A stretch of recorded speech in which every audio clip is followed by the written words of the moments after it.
प्रकाशा येथे तापी नदीवरील नव्या पुलावर भीषण अपघात, 2 कारची समोरासमोर धडक, 2 जखमी.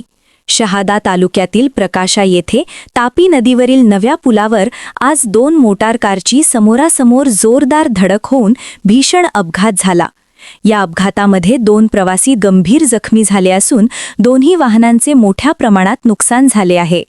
मिळालेल्या माहितीनुसार दोन्ही कार पुलावरून जात असताना अचानक समोरासमोर धडकल्या. धडक इतकी भीषण होती की वाहनांचे मोठे नुकसान झाले आणि प्रवासी जखमी झाले. अपघातानंतर परिसरात काही काळ गोंधळाचे वातावरण निर्माण झाले. स्थानिक नागरिकांच्या मदतीने जखमींना तातडीने प्रकाशा येथील ग्रामीण रुग्णालयात उपचारासाठी हलविण्यात आले. अपघातामुळे काही काळ पुलावरील वाहतूक विस्कळीत झाली होती.